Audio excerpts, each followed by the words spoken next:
Mon prochain invité. Pour lui, manger de la couleuvre fraîchement tuée, c'est comme se délecter d'un bon poulet. L'aventurier Frédéric Dion.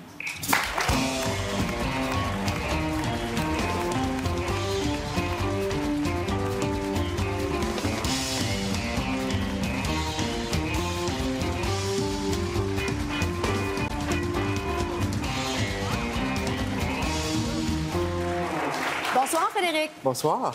Alors, lundi, tu vas nous expliquer ce que c'est dans une petite seconde, mais lundi, Frédéric va se faire larguer par hydravion au nord du 52e parallèle avec comme seul équipement de survie, quoi? Ma ceinture scout, donc ce qu'il y a sur la table. Et tu vas avoir les yeux bandés. C'est ça, les yeux bandés. Il va falloir que je retrouve mon chemin vers la civilisation sans carte, sans GPS et sans nourriture. OK, moi, j'ai 2 mots pour toi. Attends, les yeux bandés tout le long du trajet? Non, juste Ben, quand en tu fait, les yeux bandés, c'est pour pas que je sache où est-ce que je suis sur le territoire. C'est pour ça qu'ils se retrouvent. Parce que Voyons donc, c'est pas la 52e quelque chose? là? 52e parallèle. Ben oui, c'est facile, ça. On se retrouve là-dedans. Mais pourquoi? Ah, ben, c'est un rêve. Un défi personnel d'aventurier. C'est mon métier d'être aventurier-conférencier. Évidemment, j'ai joint une cause à ça. J'amasse des fonds pour Opération Enfant Soleil pour cette grande aventure-là. Donc, tu as déjà fait une expédition un peu moins intense, mais il y a 2 ans en Haute-Mauricie. Donc, tu sais un peu à quoi vont ressembler tes journées? Oui. Ça va ressembler à quoi? Ça va ressembler à quoi? Le défi dans cette aventure-là, c'est de réussir à faire le déplacement et de trouver de la nourriture en même temps. OK, donc comment tu vas te nourrir? Bien, en chassant, en pêchant, en trappant. J'ai un permis spécial pour ça. Mais c'est certain que trouver une couleuvre, trouver de la nourriture... Ben, c'est délicieux, une couleuvre.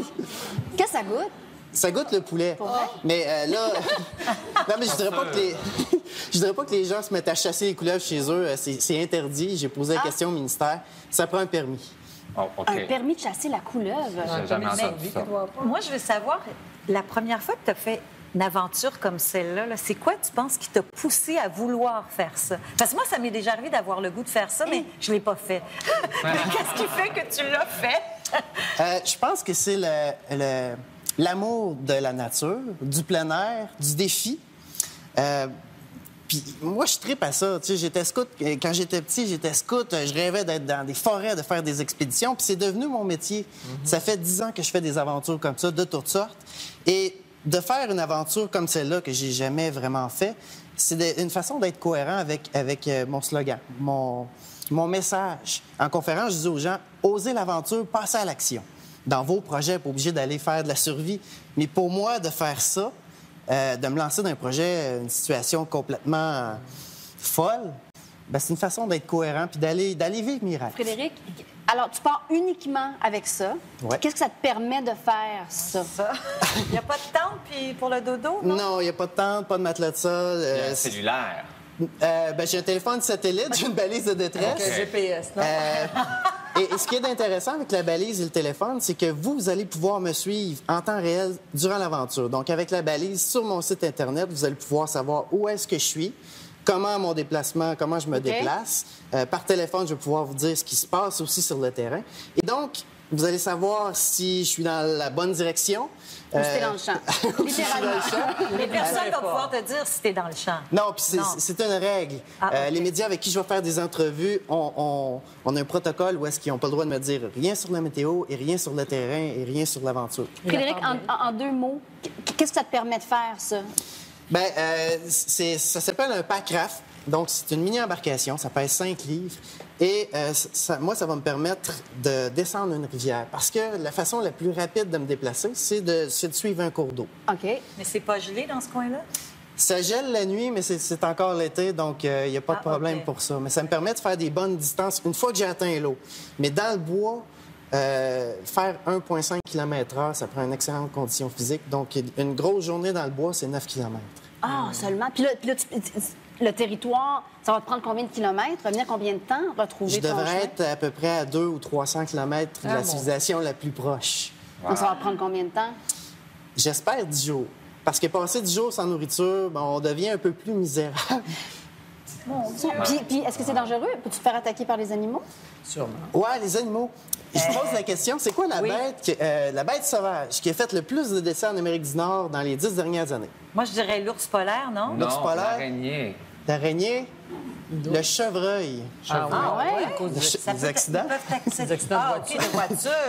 La bête...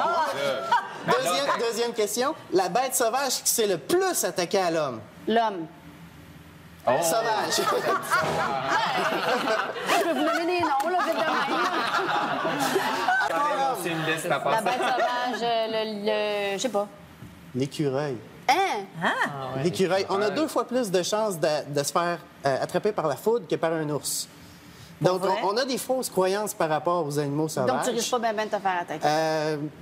Il peut toujours y avoir des accidents, mais moi, ça fait 10 ans que je fais des aventures. Des grizzlies, j'en ai vu, des ours noirs, puis j'ai Mais- jamais eu de problème. Ça fait 10 ans que tu fais des aventures, mais si je te demande l'aventure la plus périlleuse que tu as vécue, Mon mariage. explique Non, mais- en quelques secondes, explique. OK. Pas pour le mariage en tant que tel, mais pour ce que j'ai fait à mon mariage.